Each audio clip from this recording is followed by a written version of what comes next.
Hey guys, welcome back to my channel. ನಮ್ಮ ಇವತ್ತಿನ day 2 cooking ನಾನು ನಿಮ್ ಜೊತೆ ಶೇರ್ ಮಾಡ್ತೀನಿ. ನಿನ್ನೆ ಸಂಚಿಕೆಯಲ್ಲಿ ನಾನು ಏನೇನು ಮಾಡಿದ್ದೆ, ನನ್ನ ಥಾಲಿಯಲ್ಲಿ ಏನಿತ್ತು ಅಂತ ನಾನು ನಿಮಗೆ ತೋರಿಸ್ತೆ. ಸೊ ಇವತ್ತಿನ ರೆಸಿಪಿ ನಾನು ನಿಮ್ ಜೊತೆ ಶೇರ್ ಮಾಡಕ್ ಮುಂಚೆ ನೀವ್ಯಾವ್ದು ನನ್ನ ಚಾನಲ್ನ ಫಸ್ಟ್ ಟೈಮ್ ನೋಡ್ತಾ ಇದ್ದೀರಾ ಅಂದ್ರೆ ಮರಿದಿರ ಚಾನಲ್ನ ಸಬ್ಸ್ಕ್ರೈಬ್ ಮಾಡ್ಕೊಂಡು ನೋಡಿ ಅಂತ ಹೇಳ್ತಾ ತಡ ಮಾಡಿದೆ. ಬನ್ನಿ, let's get started. So guys, actually ನಾನು ಇವತ್ತು ಬಾಂಗುಡೆ ಮೀನಿನ ಸಾರು ಮಾಡ್ತಾ ಇದ್ದೀನಿ. ಸಾರು ಹಾಗೂ ಮುದ್ದೆ. ಸೊ ಫಸ್ಟು ಇದಕ್ಕೆ ಪೇಸ್ಟ್ ಮಾಡ್ಕೊಬಿಡೋಣ. ಮಿಕ್ಸಿಲಿ ಹಾಕ್ಬಿಟ್ಟು ಮಸಾಲ ಮಾಡ್ಕೊಳ್ಳೋಣ. ನಾನು ಬೆಳ್ಳುಳ್ಳಿ ಹಾಕಿದ್ದೀನಿ, ಈರುಳ್ಳಿ ಹಾಕ್ತಾ ಇದ್ದೀನಿ, ಹಾಗೂ ಒಂಚೂರು ತೆಂಗಿನಕಾಯಿ ಸೇರಿಸ್ಕೊಳ್ತಾ ಇದ್ದೀನಿ, ಸಾರು ಒಂಚೂರು ಗಟ್ಟಿ ಬರಲಿ ಅಂತ. ಇದಕ್ಕೇನೆ ನಾನು ಒಂದು ಟೊಮ್ಯಾಟೊ ಕೂಡ ಕಟ್ ಮಾಡಿ ಸೇರಿಸ್ಕೊಳ್ತೀನಿ.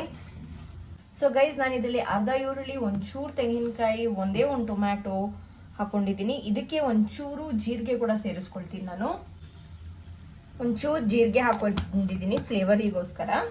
ಸೊ ಇವಾಗ ಇದಿಷ್ಟು ಮಿಕ್ಸಿ ಮಾಡ್ಕೊಳ್ಳೋಣ, ಚೆನ್ನಾಗಿ ಫೈನ್ ಪೇಸ್ಟ್ ಮಾಡ್ಕೊಳ್ಳೋಣ.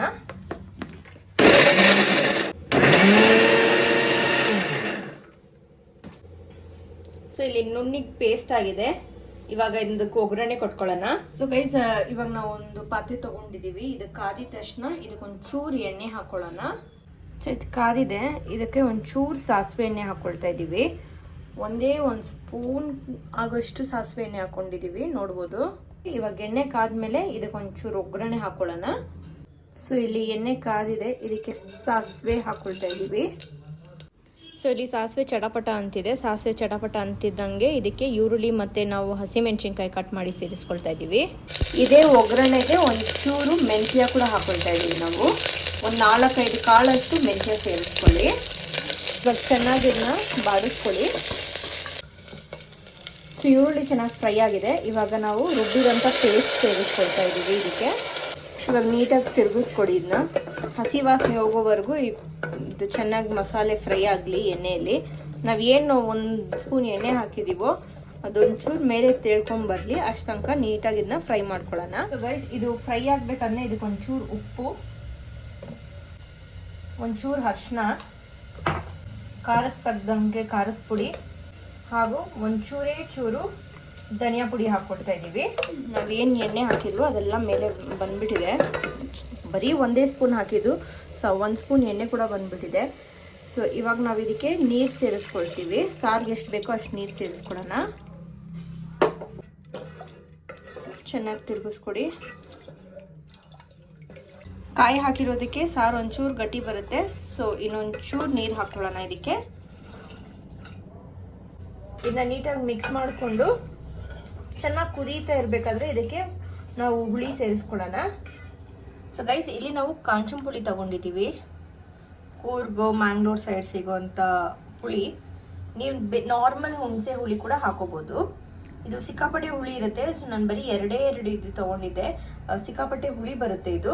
ಸೊ ಒಂಚೂರು ಸೇರಿಸ್ಕೊಳ್ತೀನಿ, ಇಷ್ಟು ಕೂಡ ಸೇರಿಸ್ಕೊಳ್ಳಲ್ಲ ನಾನು. ಇದ್ರಲ್ಲಿ ಒಂದು 1/4 ಭಾಗ ಸೇರಿಸ್ಬಿಡ್ತೀನಿ ಅಷ್ಟೇ. ಇದೇನು ಹುಳಿ ಇದೆಯಲ್ಲ, ಇದು ನೀವು ಈರುಳ್ಳಿ ಟೊಮ್ಯಾಟೊ ಯಾವಾಗ ರುಬ್ಕೊಂಡ್ರು ಅದ್ರ ಜೊತೆ ಕೂಡ ಹಾಕೊಂಡು ರುಬ್ಕೋಬೋದಿತ್ತು.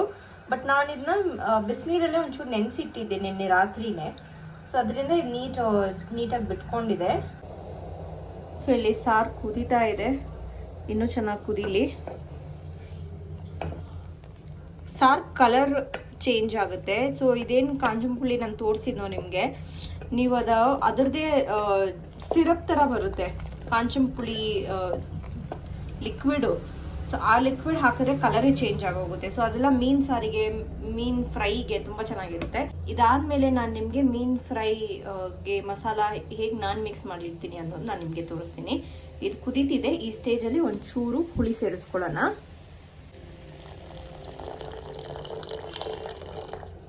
ಟೇಸ್ಟ್ ಮಾಡ್ಕೊಳ್ಳಿ. ಇನ್ ಕೇಸ್ ನಿಮಗೆ ಹುಳಿ ಜಾಸ್ತಿ ಬೇಕಂದ್ರೆ ಇನ್ನೊಂಚೂರು ಆ್ಯಡ್ ಮಾಡ್ಕೋಬೋದು. ಇದು ಚೆನ್ನಾಗಿ ಕುದಿಬೇಕು,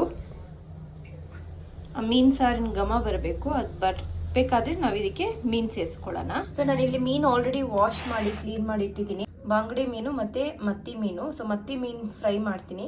ಬಂಗಡೆ ಮೀನಿದು ತಲೆ ಏನಿದೆ ಅದು ಫುಲ್ಲು ಹಾಕ್ಬಿಡ್ತೀನಿ. ಅದ್ರ ಜೊತೆ ಒಂಚೂರು ಈ ಅರ್ಧ ಏನಿದೆಯೋ ಈ ಅರ್ಧ ಕೂಡ ಹಾಕ್ತೀನಿ ನಾನು.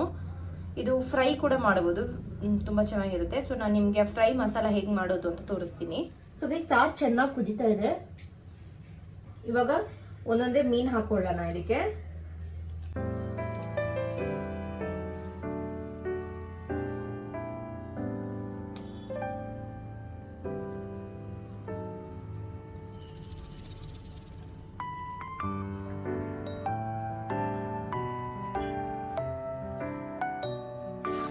ಸೊ ಗೈಸ್ ಮೀನು ಹಾಕಿದ್ಮೇಲೆ ಇನ್ನು ತಿರುಗಿಸ್ಬಾರ್ದು. ಒಂದು 2 ಮಿನಿಟ್ಸ್ ಇದು ಹಾಗೇ ಇರಲಿ. ಚೆನ್ನಾಗಿ ಒಂದು ಕುದಿ ಬಂದಮೇಲೆ ಇದನ್ನ ಆಫ್ ಮಾಡಿಬಿಡೋಣ. ಮೀನು ಅಷ್ಟರಲ್ಲೇ ಬೆಂದೋಗುತ್ತೆ. ನೋಡ್ಬೋದು ಕುದೀತಾ ಇದೆ. ಇನ್ನೊಂದು ಚೂರು ಚೆನ್ನಾಗಿ ಕುದೀಲಿ. ಆ ಕುದಿ ಬಂದಮೇಲೆ ನಾವು ಆಫ್ ಮಾಡಿಬಿಡೋಣ. ಮೀನು ಏನೂ ತಿರುಗಿಸ್ಕೊಡೋಕೆ ಹೋಗಬೇಡಿ. ತಿರುಗಿಸ್ಕೊಟ್ರೆ ಮೀನು ಬಿಟ್ಕೊಂಡ್ಬಿಡುತ್ತೆ. ಆ್ಯಂಡ್ ಜಾಸ್ತಿ ಕೂಡ ಇದನ್ನ ಕುದಿಸೋಕೆ ಹೋಗಬಾರ್ದು. ಜಾಸ್ತಿ ಕುದಿಸಿದ್ರೆ ಮೀನು ಓವರ್ ಕುಕ್ ಆಗಿ ಫುಲ್ಲು ಮೀನೆಲ್ಲ ಬಿಟ್ಕೊಂಡ್ಬಿಡುತ್ತೆ. ಸೊ ಗೈಸ್ ನೋಡ್ಬೋದು ಚೆನ್ನಾಗಿ ಕುದಿ ಬರ್ತೈತೆ. ನಾವೇನು ಎಣ್ಣೆ ಹಾಕಿದ್ವೋ ಅದು ಕೂಡ ಮೇಲೆ ಬಂದಿದೆ. ಸೊ ಸಾಕು, ಇವಾಗ ನಾವು ಆಫ್ ಮಾಡಿಬಿಡೋಣ. ಮೀನು ಇಷ್ಟರಲ್ಲೇ ಬೆಂದೋಗುತ್ತೆ. So yeah guys, that is it for today's vlog. I'll end my vlog here anta helta. Thank you so much for watching.